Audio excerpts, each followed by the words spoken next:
Halo, Assalamualaikum warahmatullahi wabarakatuh. Gimana kabarnya adik-adik sekalian? Mudah-mudahan selalu sehat selalu ya. Dan musim liburan sudah tiba, mungkin adik-adik sekalian punya rencana untuk sunat, tapi masih takut, masih ragu-ragu, maka di video kali ini dokter mau menjelaskan supaya semua itu bisa hilang. Nah, yang pertama, biasanya adik-adik itu takut ya, kalau dikatakan sunat biasanya ada perasaan takut dan sebagainya. Nah, takut itu wajar. Nah, sebagai seorang manusia, Allah menciptakan kita rasa takut itu sebenarnya untuk pelindungan diri kita dan itu wajar. Yang tidak wajar itu adalah ketakutan.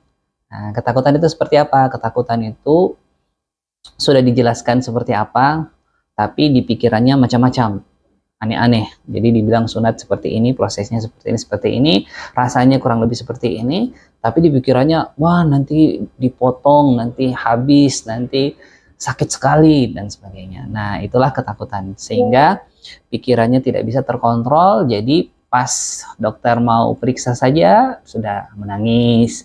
Disuruh naik ke tempat sunat, nangis. Baru dipegang, sudah ketakutan, gemetaran, keringat dingin, atau bahkan sampai meronta-ronta.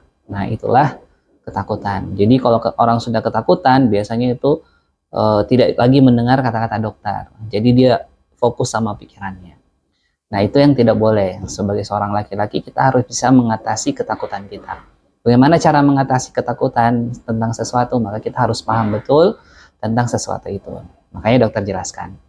Jadi pertama, sunat itu adalah sesuatu yang dianjurkan, baik dari segi kesehatan maupun dari segi agama.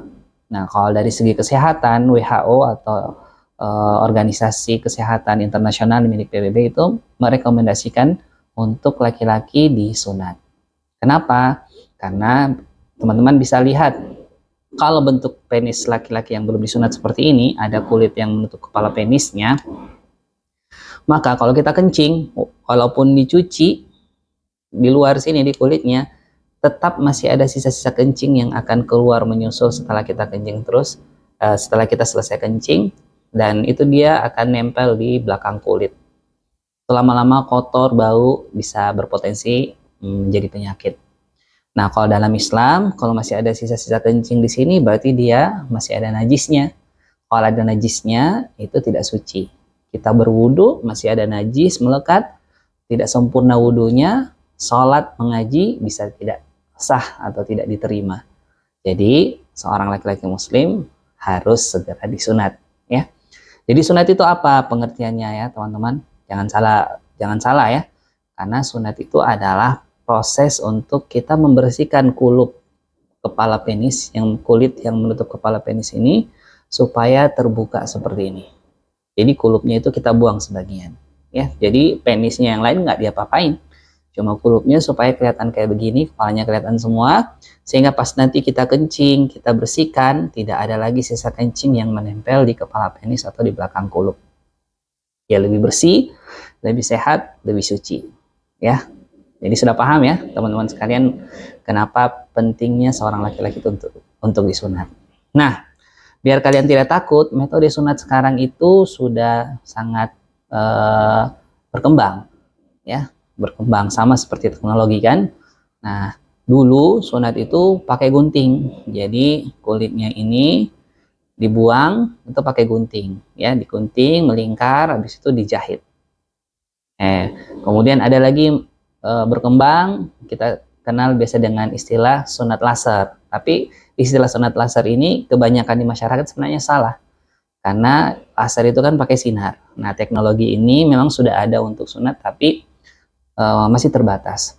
Tapi yang kebanyakan masyarakat tahu sunat laser itu adalah sunat yang menggunakan menggunakan baterai yang mengalirkan listrik di kawat, kemudian menimbulkan panas, sehingga panasnya itu kita pakai potong untuk meminimalisir perdarahan. Jadi yang tadinya dipotong pakai gunting, banyak darahnya, ya, ini dipotong pakai elektrokauter atau termokauter, pendarahannya biasa minimal. Setelah itu tetap dijahit, kemudian dibungkus. Nah, di klinik mitra Anda, kita punya satu pilihan sunat modern lagi, yaitu metode pen seller yang kita sebutnya.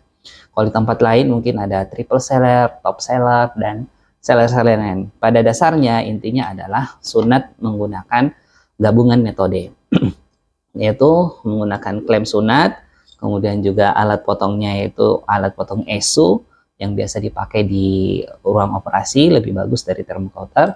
Kemudian ada lem bedah sebagai pengganti jahitannya. Jadi teman-teman gak usah khawatir lagi kalau pakai metode yang penseler ini. Jadi nanti kita akan pasang alatnya ini sebagai cetakan, terpasang di penis kayak gini. Kemudian kita masukkan kulitnya di sini yang mau dibuang. Kemudian kita buang kulitnya. Setelah kita buang kulitnya, kita lepas klemnya hari itu juga. Nah, kalau dulu metode sunat klem atau sunat cincin itu terpasang 5 hari. Hari kelima datang ke klinik, dibuka biasa anaknya nangis lagi karena ada rasa nyerinya. Kalau ini enggak, langsung kita buka, kemudian kita lem pakai lem bedah, tidak diperban, dan nanti sudah bisa langsung pulang. Jadi kontrolnya cukup lewat WA. Jadi seperti itu teman-teman sekalian. Jadi nggak usah takut lagi. Jadi sunat sekarang lebih sederhana dan tidak perlu takut ya. Di tempat kami dokter itu yang terasa pada saat nanti dimasukkan obatnya saja, yaitu biasa dokter kasih pilihan mau pakai suntik, jarum suntik atau tidak. Kalau pakai jarum suntik itu, kalau kalian bisa bayangkan, itu rasanya seperti cubit gini. 5 detik, 1, 2, 3, 4, 5. Ya, rasanya kayak gitu aja suntik. Karena dokter pakai jarum yang paling kecil. Atau tanpa jarum suntik. Ada alat namanya free needle injection. Itu dia seperti pompa yang menembak ya. Jadi 4 kali di sisi 1, 2, 3, 4 sisi di pangkal penis. Rasanya seperti gimana? Rasanya tetap ada rasanya, yaitu seperti kena karet kayak gini kurang lebih. Kalau kalian punya karet di rumah, mau rasa-rasa, jadi tarik kayak gini. Nah, rasanya kayak gitu 4 kali. Jadi nggak usah khawatir. Setelah obatnya bekerja, biasanya pas dipasang alatnya sudah nggak sakit lagi ya. Kemudian penyembuhannya sama seperti penyembuhan luka 7-14 hari. Tapi setelah sunat biasanya sudah bisa jalan pulang sendiri atau bisa beraktivitas kembali besoknya ya. Tapi kami sarankan untuk tidak aktivitas berat, misalnya lari-lari, main bola, main sepeda ya. Jadi setelah sunat gerakannya aja yang dibatasi sedikit sampai benar-benar sembuh. Kemudian banyak juga itu yang takut nanti setelah sunat sakit. Ya, biasanya ada sensasi nyerinya memang. Setelah sunat, obat anestesinya atau obat biusnya habis masa kerjanya, efek kerjanya, maka muncullah nyeri sedikit lagi.